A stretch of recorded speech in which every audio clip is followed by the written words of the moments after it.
Someone was crawling all over it, shoving food in their mouth. It was Mai. Every time she took a bite out of the bloody meat offered at the party, bits of her skin would flourish like they were new again, and then immediately decay. It was like her body was being restored by the meat. Once she realized she'd finished everything on the table, she cocked her head toward the crowd and salivated at the sight of all that flesh. The crowd screamed as Mai rushed towards them, eager to satisfy her insatiable hunger. Lee was in shock. The love of his life had been reanimated in front of his eyes, but that wasn't the woman he fell in love with. That woman was hungry, trying to satisfy an emptiness. Lee glanced at his forearm. He had an idea. He grabbed a knife from the table, and fighting back tears, he tackled his decaying girlfriend onto the floor and pinned her down. Her dark yellow teeth lunged toward his neck, but he sat on top of her, keeping her arms pinned to the ground with his legs. He cut off a piece of his forearm, the piece that originally belonged to Mai. He shoved it in her mouth. Her jaws minced the skin in seconds. And then Mai's entire body stopped decaying. Lee found himself straddling Mai as he remembered her. "Mai!" Lee cried. "Are you okay? What's happening? Are you back for good?" Lee got off of her and laid her head in his lap. She looked so beautiful. It was also too good to be true. As her body began to restore itself, the life inside of her faded away. Mai stared at her lost love through tear-soaked eyes and whispered, "I love you, Lee." Her eyes slowly closed, and Lee squeezed her tight, sobbing into her chest, replying back, "I love you too." He listened as Mai's heart returned to life for a brief moment, then slowly beat down to a slow, unsteady rhythm, before finally stopping. Mai's time had come. Lee wiped away his tears and carried his loved one to the casket. Everyone in the room was silently crying. One of those people was a priest, and Lee turned to address him. He asked him if he would be willing to marry him and Mai, to turn this somber event into a joyous one. The priest agreed and wed Lee and his dead lover. It wasn't the storybook wedding they dreamed of, but Lee was just happy that he was able to say goodbye to his dear Mai one last time. A very big thank you to Mai for sharing that story with us. These are actually my favorite type of stories, the ones that are really sad but also very sweet. So please send me more of those.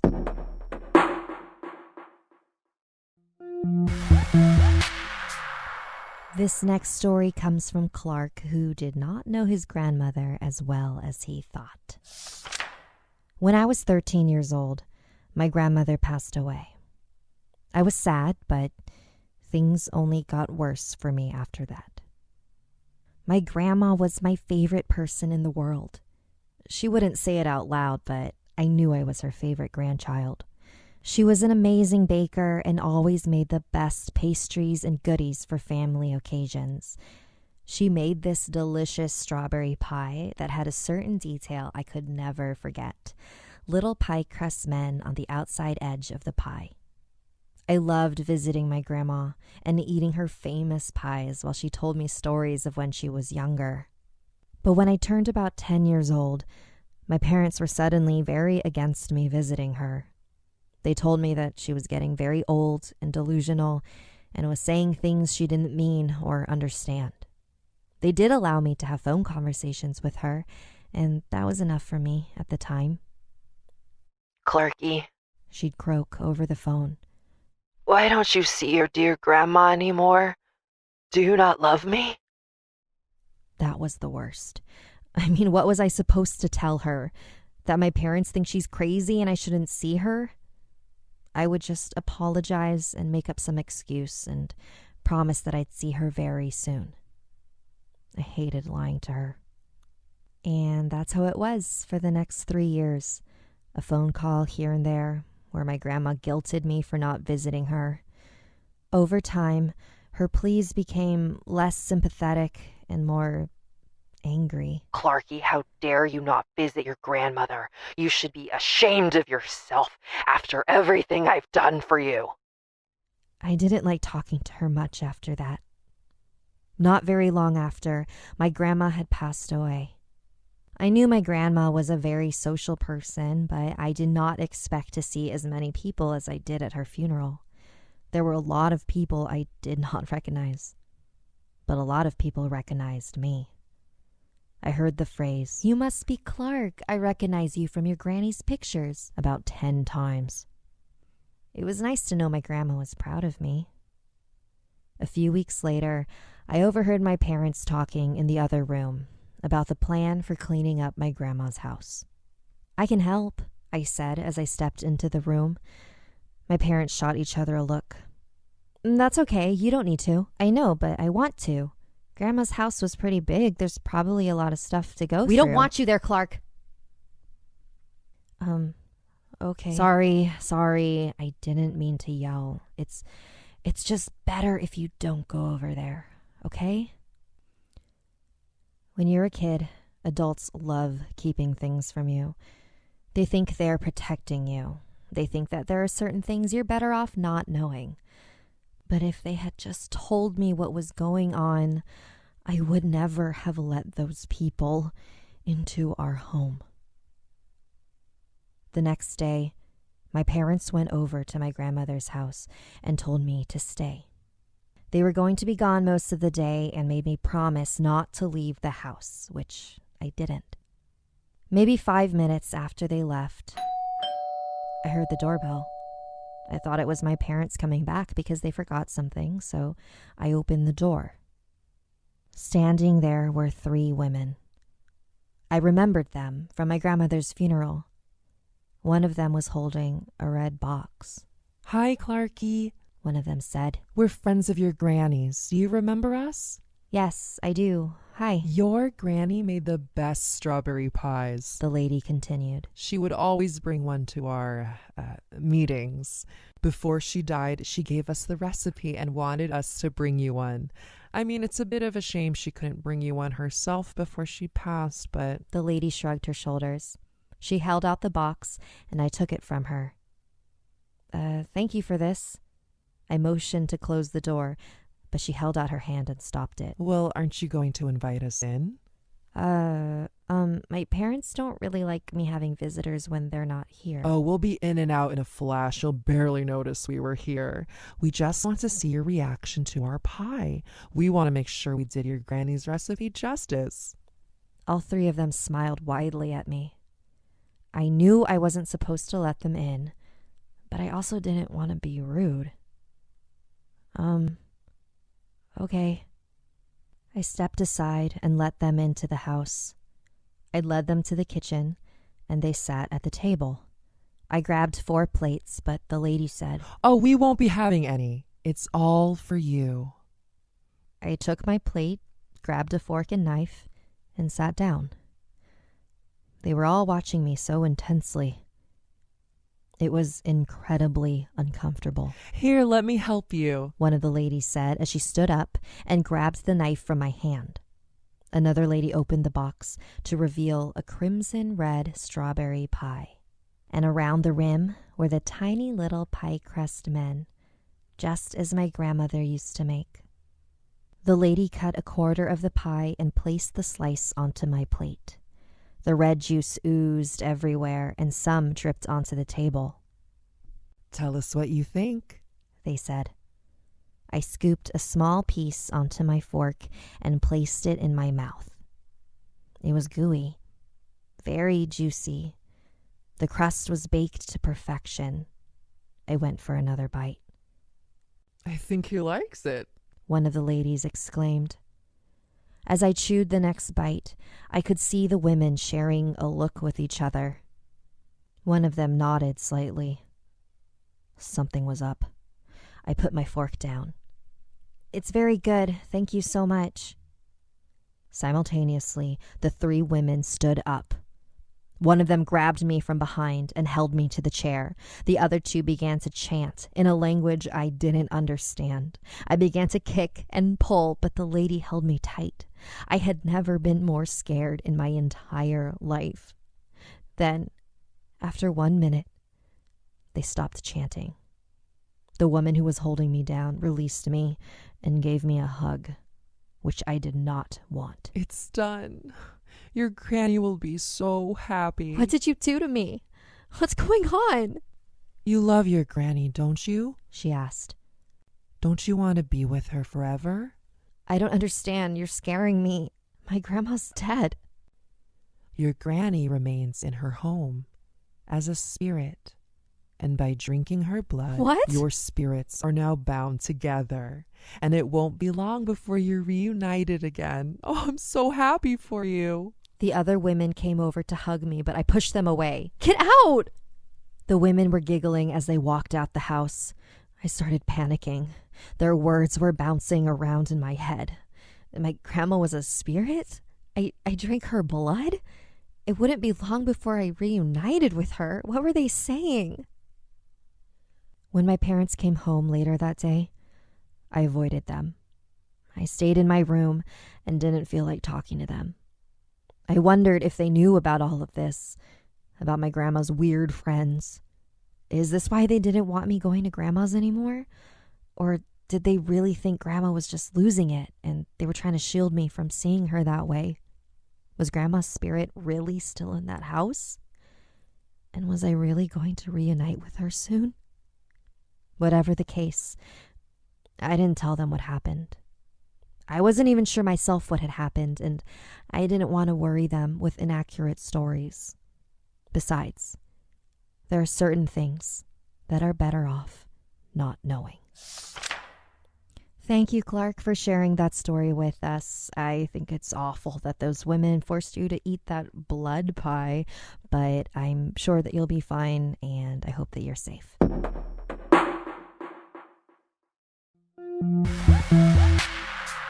And our final tale comes from Mitchell in Canada, who had a very close run-in with a murderer.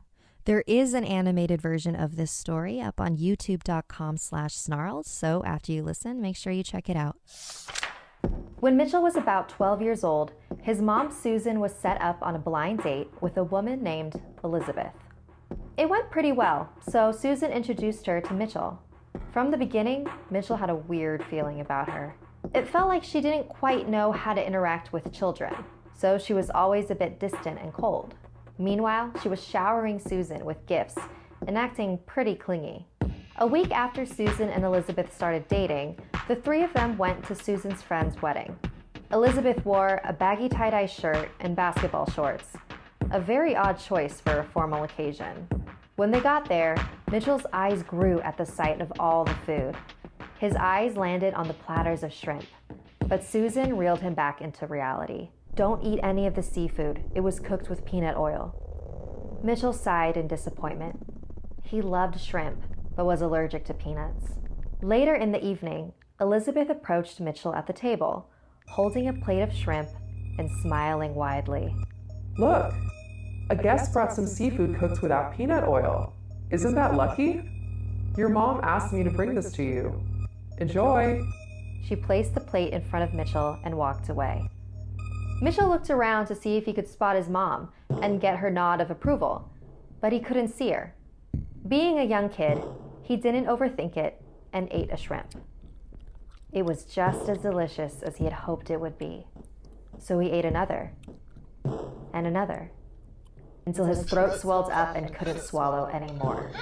Susan spotted Mitchell across the room, covered in hives and struggling to breathe, and she quickly called an ambulance.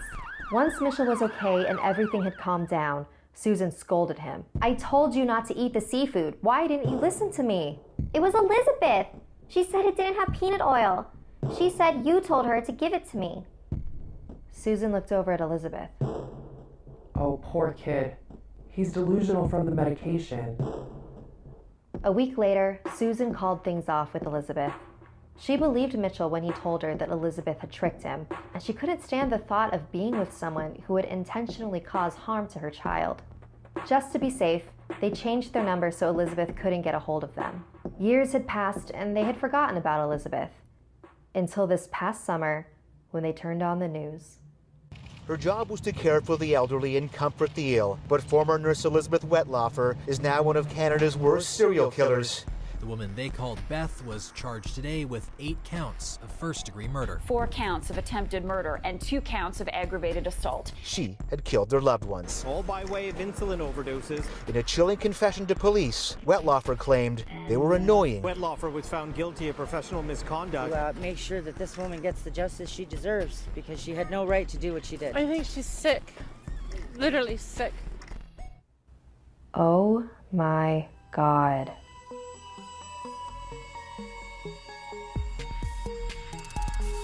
If you would like to submit a story, please send me an email at somethingscary@snarled.com. This podcast is also available in video form on youtube.com/snarled. Until next time, sweet dreams.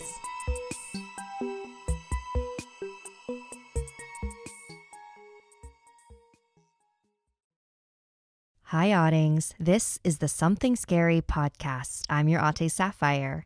Today's episode will leave you feeling very reflective. I don't know about you, but there's just something eerie about mirrors, isn't there?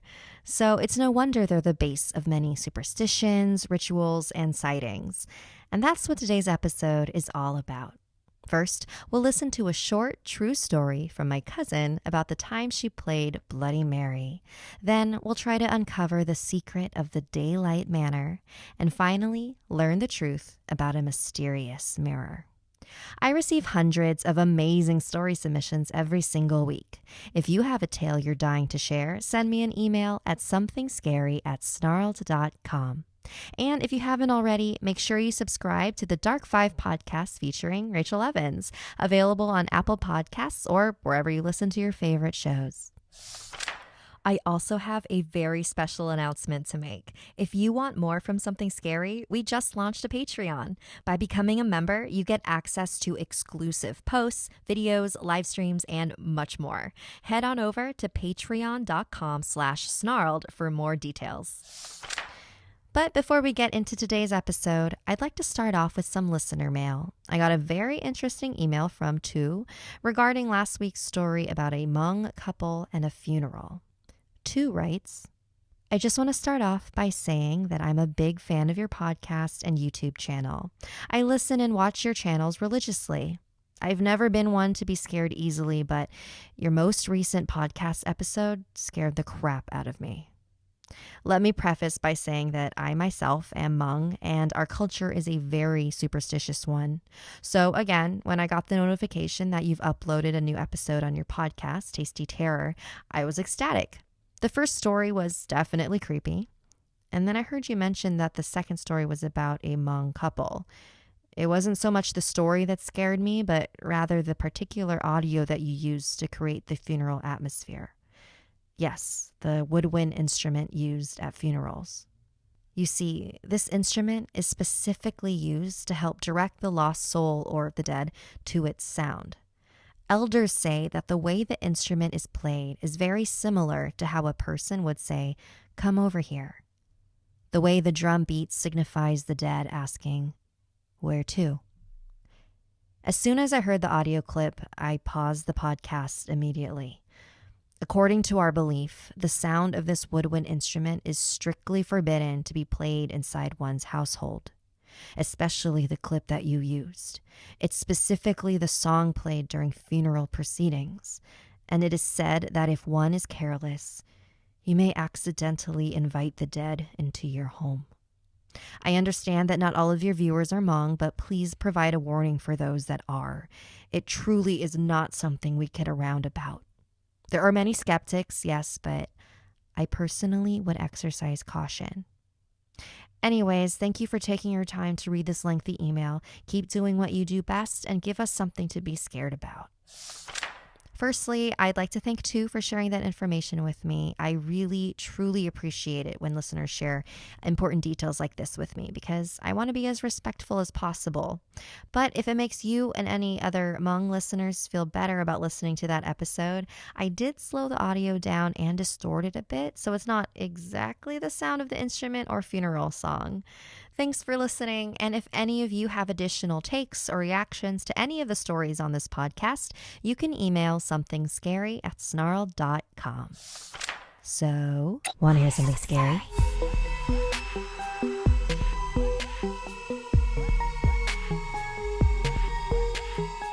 This first story is probably one of my favorite family anecdotes, and it was actually the very first episode of Something Scary over on youtube.com/snarled, so feel free to check that out after.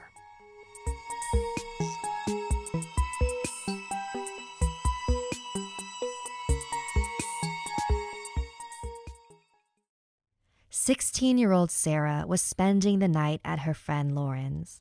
Sarah wanted to watch fun romantic comedies, but Lauren wanted to do something a little more risky. She wanted to play Bloody Mary. Bloody Mary is a game that, if done properly, summons the spirit of an angry headless woman in your mirror. Some say she is the spirit of Mary Tudor, who burned over 280 religious dissenters at the stake. In order to summon her, you must stand in front of a mirror in a room lit only by candlelight. Close your eyes and chant Bloody Mary 3 times while spinning. When you open your eyes, Mary will appear in the mirror. But if you stay too long, she will reach through the glass and claw your face. Most people believe that her apparition is only a hallucination, brought upon by the dimly lit room and the spinning. But Lauren didn't care. She wanted to try. So they went into the bathroom, lit some candles, and chanted. Bloody Mary, Bloody Mary, Bloody Mary. When they opened their eyes and looked in the mirror, they both saw a floating red mass. They screamed and ran out of the bathroom and under the bed sheets. They didn't enter that room again the rest of the night. After they caught their breath, they both tried to rationalize what they saw. Maybe it was just a hallucination. Maybe they simply mistook their own reflections for a bloody one. Lauren said she wanted to watch a romantic comedy now, and they laughed. Half an hour into the movie, they had completely forgotten about what had happened in the bathroom. Then Lauren's dad stepped inside the room. "Hey, ladies, are either of you on your period?" "Dad!" Sorry, not trying to make you feel weird, but when you get a moment, could you clean the bathroom? There's blood all over the floor. Oh man, when I was younger, my cousin used to tell me all sorts of crazy stories. I mean, looking back, I'm wondering if she just told them to freak me out, but this is one of my favorite ones she told me, and I like to believe that it's true.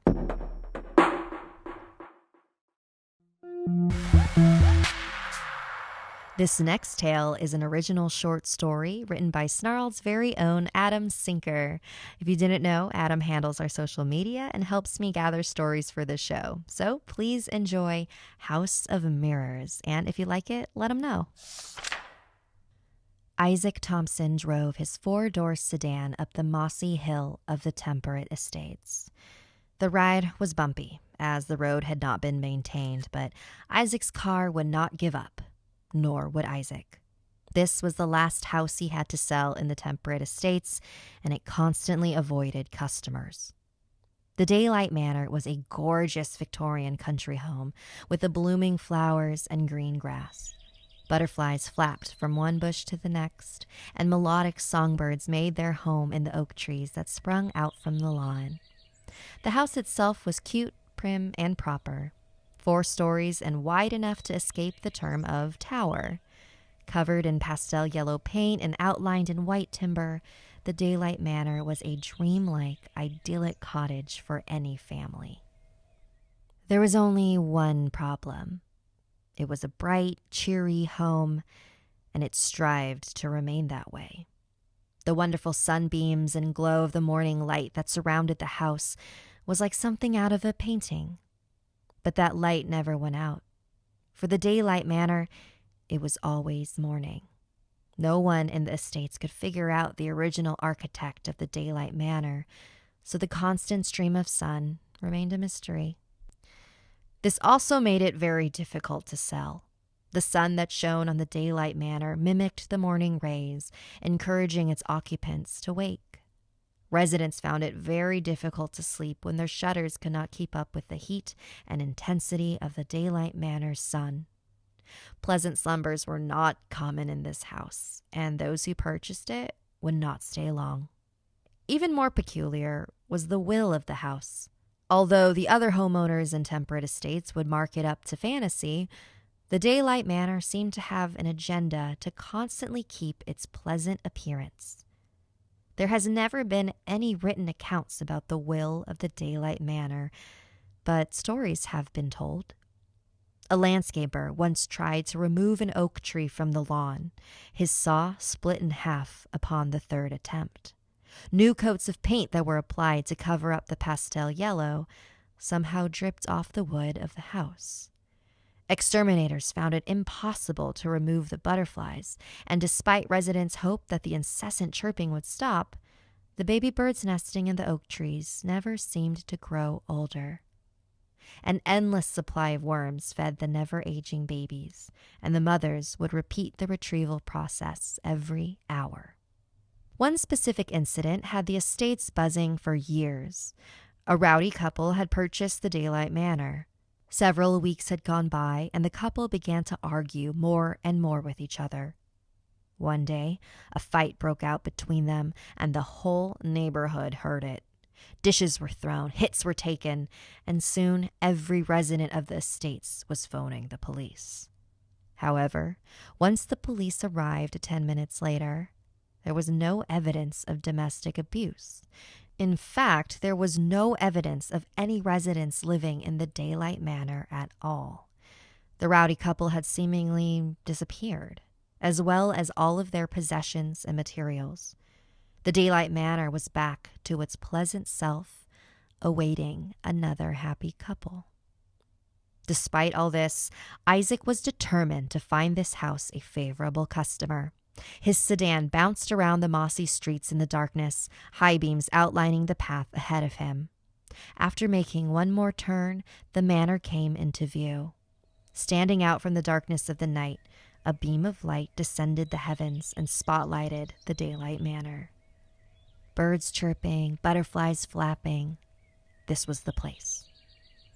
Yawning, Isaac pulled into the driveway. He grabs his books and walks up to the porch. He presses the doorbell. The annoyingly charming chime rings out twice. A haggard old man answers the door. He looks like he's lost some sleep as well. "About time," the man says. He hands Isaac the key and steps out onto the porch. "I'm gonna go get some breakfast." The man grimaces and slaps his forehead. "I mean, dinner. See you later." He walks off the porch and out of the Daylight Manor's reach, being enveloped by the darkness of the real world. Isaac inspects the first floor. Sure enough, everything is in its right place. Chairs pushed in inside the dining room, living room without a speck of dust, and kitchen fully stocked. Isaac opens the fridge and stares at the typical assortment of meats, cheeses, and vegetables. "Shame the food stays the same," he mutters as he grabs a cheese cube. Isaac begins to check things off in his book. Wiring, good. Plumbing, good. As Isaac goes through the paces, he notices something about the living room he's in. There's a mirror on every wall. He tilts his head back to find one on the ceiling. "How strange," says Isaac. He had never noticed the abundance of mirrors before. Isaac exits the room and looks around the stairway of the house. Mirrors there too. Every direction is reflected. He grumbles and jots it down in his books. The Daylight Manor already had its share of superstitions. These mirrors would not help. Isaac travels up the stairwell, eyeing every mirror. Floor 2 contained quaint reading rooms, grand libraries, and bedrooms for children. Isaac inspects the little girl's room. Sure enough, small mirrors are placed on every wall. They are well hidden into the design of the room, some on bedposts and others on the handles of the doors. Some are not so inconspicuous, with entire walls being covered in reflective material. Isaac walks into the second floor bathroom. Next to the sink is a bright pink flower vase. He looks all around him, trying to see if anyone or anything is present. Finding no one, Isaac knocks the vase onto the ground. It shatters into large chunks, soil spreading out across the floor. He then walks outside the room and into the hallway. Isaac inspects the reading room, checks off some boxes. Excitedly, he then rushes off back to the second floor bathroom. Inside sits the bright pink flower vase, next to the sink, intact. Isaac swears, "You don't control this place. I do." He spins the nearby roll of toilet paper out of control. It flips over and over, wasting paper. He then grabs the clump of paper and jams it into the toilet. He rapidly flushes the toilet until it floods, closes the door, and walks out into the hallway. He waits, and it only frustrates him further. Then he sees it. Water seeping through the crack of the door, drenching the carpet. Isaac smiles and swings open the door, feet splashing on water. Aha! The toilet is closed. The paper is all rolled up neatly in its place, and there is no water on the floor. Confused, Isaac stares down at his feet. The soles of his boots are wet, but not the floor. Isaac curses again and stares at his reflection in the mirror. His exhausted face only angers him further. He's pushed over the edge. Isaac grabs the vase again and tosses it into the mirror. How dare you?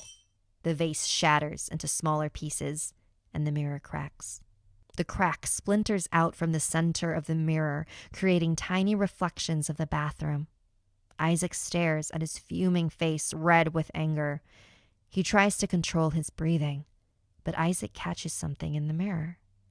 Reflecting off from behind him is a splatter of blood. The trail leads down to a gray body with a gun in his hand and a hole in his head. Isaac jumps at the sight. He spins around. Nothing. No body. No blood. Only the spotless white tiles that cover the bathroom. He spins back to the mirror. It is fixed, recovered from the incident. Isaac stumbles back, reeling in horror as to what just happened. He quickly exits the bathroom and slams the door behind him. Trembling, he picks up his books and starts to make his way upstairs. He stops. Does every mirror hold a secret? Isaac drops his books and pen.